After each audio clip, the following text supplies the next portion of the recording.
Saint-Esprit, à celui Amen, que sa bénédiction repose sur nous tous. Amen. Aujourd'hui, c'est le dernier dimanche de l'année copte. Et mardi, on célèbre ensemble la fête du Nayrouz, la fête du Nouvel An copte. Et ce mot Nayrouz, il vient du mot Niaro'ou en copte, ce que veut dire les fleuves. Et pourquoi? Parce que en ce moment-là, la crue du Nil, ou la montée de l'eau du Nil, était à son maximum. Et les anciens Égyptiens fêtaient le Nil en ce moment-là. Pendant ces 2 semaines, à partir du mi-août à peu près, ils commencent la célébration de la fête du Nil. Et cela, c'était dans la civilisation égyptienne depuis plus de 5000 ans. Les Coptes ont pris le calendrier égyptien ancien et ils l'ont utilisé comme calendrier ecclésiastique, et cela à partir de la première année du règne de Dioclétien. Parce que sous son règne, il y avait beaucoup de persécutions et beaucoup de martyrs, et c'est pour cela que l'année copte est appelée l'année des martyrs. Et nous, ce mardi, on commence l'an 1740, parce que le règne de Dioclétien était en 282 après Jésus-Christ. Comme nous avons entendu ensemble aujourd'hui, comme dimanche dernier, les 2 derniers dimanches de l'année copte nous rappellent la fin du temps et tous les tremblements de terre, les guerres, les volcans, tout ce qui peut arriver pour annoncer la fin de cette terre sur laquelle nous vivons. Peut-être en entendant cela, des sentiments de peur ou peut-être d'angoisse peuvent s'infiltrer dans nos cœurs. Et d'ailleurs, on a cette tendance d'avoir peur déjà des épreuves, de la maladie, de la vie, de demain, de plein de choses qui nous angoissent, qui nous troublent et qui nous font peur. Par contre, le Seigneur nous a appris dans l'évangile de Saint Luc, « Ne crains point, petit troupeau, car votre Père a bon trouvé pour vous donner le royaume. » On n'a pas de raison d'avoir peur, malgré tout cela. On entend parler de guerre. Hier, il y a eu un tremblement de terre au Maroc. Il y a la guerre qui n'est pas loin. Plein de choses qui peuvent nous troubler ou bouleverser. Des problèmes économiques, des problèmes de santé, des maladies qui nous attaquent ou qui attaquent des gens qui nous sont proches. Mais n'ayez pas peur. Ne craignez rien, parce que c'est quoi l'objectif de ma vie? C'est d'être avec lui, ici comme ailleurs. Le monde aura une fin ainsi que ses convoitises, mais la volonté de Dieu demeure éternellement. Moi, je vais toujours exister. Mon âme, mon esprit, l'existence avec Dieu, c'est mon objectif. C'est vraiment le sens de ma vie. Et que je suis avec lui ici ou dans la vie éternelle, ça ne change pas dans le fond. Tous ces éléments que le Seigneur nous a cités dans cet évangile, et comme je vous ai dit, ces passages sont cités dans les 3 évangélistes, Matthieu 24 et qu'on a entendu ensemble. La semaine dernière, on a lu Marc 13 et également dans Luc 21. Tous ces éléments se reproduisent d'une génération à une génération. Ce sont des choses que nos ancêtres ont vécues, comme nous sommes en train de vivre et comme nos enfants les vivront.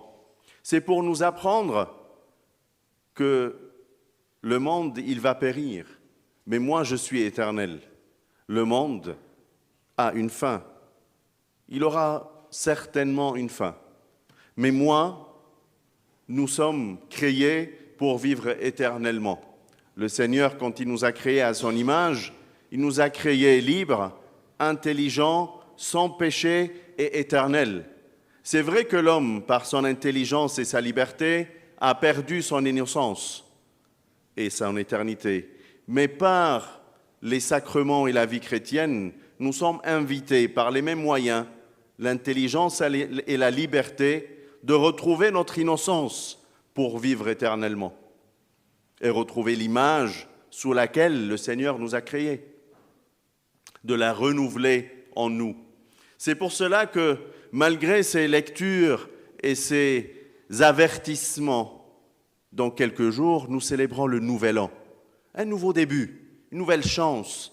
À chaque fois que tu célèbres une nouvelle année, tu te rends compte qu'il y a un renouvellement, une seconde chance. Tous les matins, quand je me réveille, je pense que j'ai une nouvelle chance de repentir que le Seigneur m'a donnée pour revenir vers lui et retrouver le droit chemin qui me mène vers lui et vers ma vie éternelle.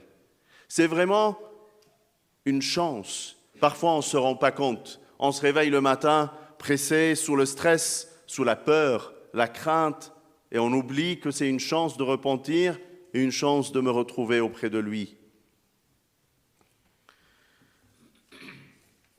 Le Seigneur nous a donné la force dans l'épreuve.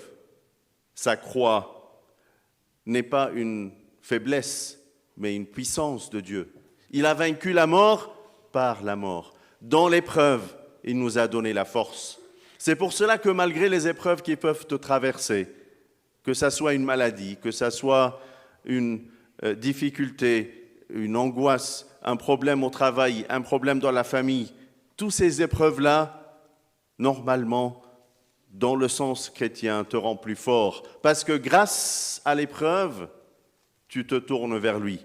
Grâce à l'épreuve, tu vois sa main qui te soulève, qui te tient la main pour traverser dans le feu de la fournaise. C'est grâce à la fournaise ardente que les 3 jeunes ont rencontré le Seigneur. Est-ce que, en dehors de la fournaise, ils auront pu trouver cette grande chance de marcher avec le Seigneur? Il y a toujours des points de rencontre.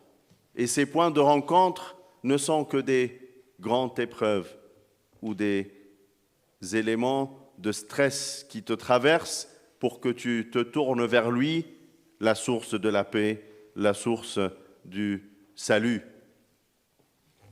Mais dans cette première, comme tous les débuts, on a tous besoin de nous remettre en question. Comme Saint Paul l'a dit dans son 2e épître aux Corinthiens, chapitre 13, « Examinez-vous. Examinez-vous vous-même pour savoir si vous êtes dans la foi. Éprouvez-vous vous-même.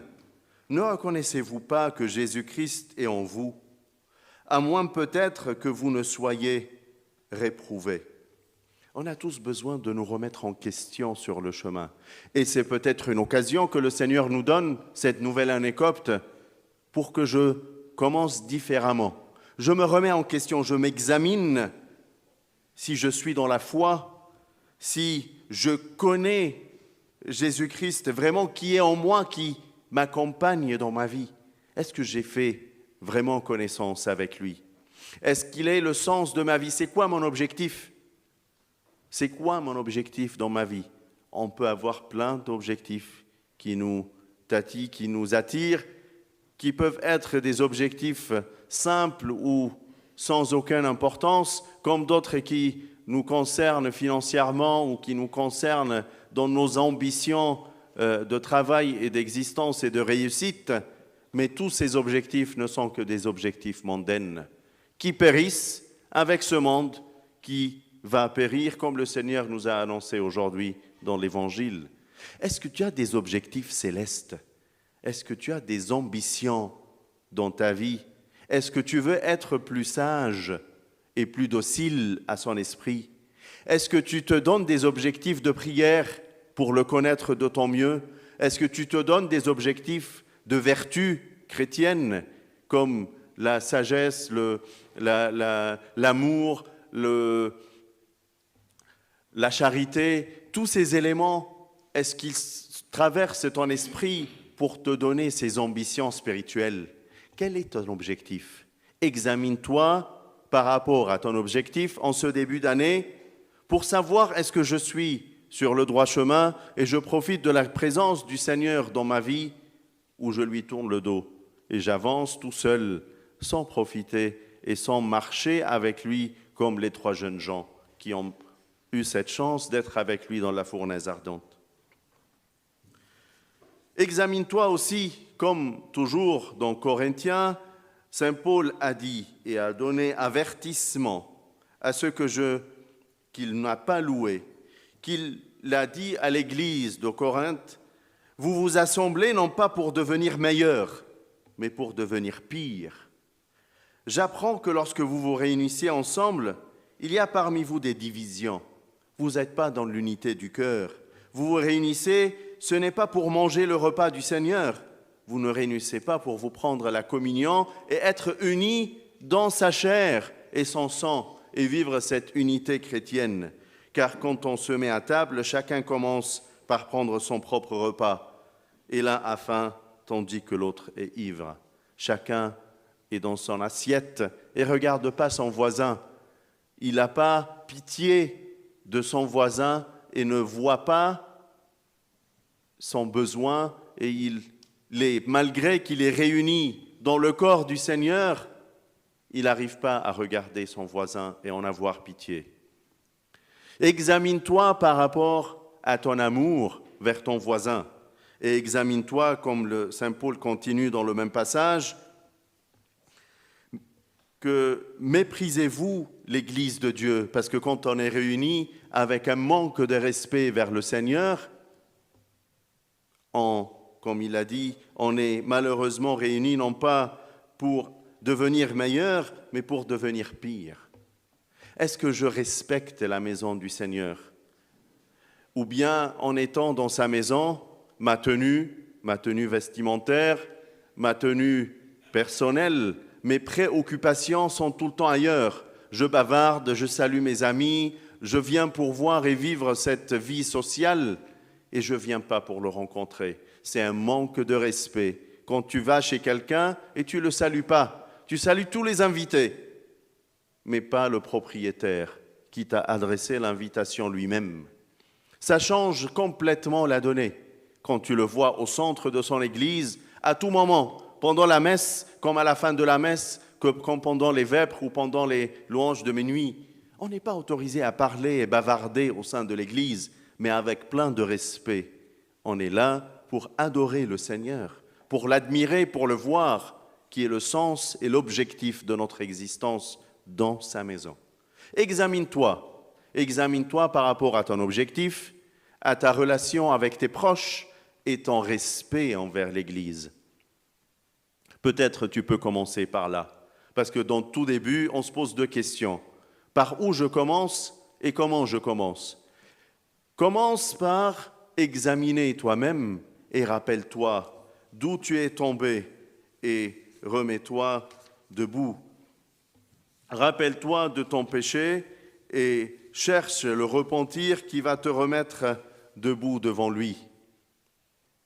Tout début, une nouvelle chance, une nouvelle année qu'on fête ensemble et qu'on célèbre avec une bénédiction du Seigneur qui est présent en chacun de nous.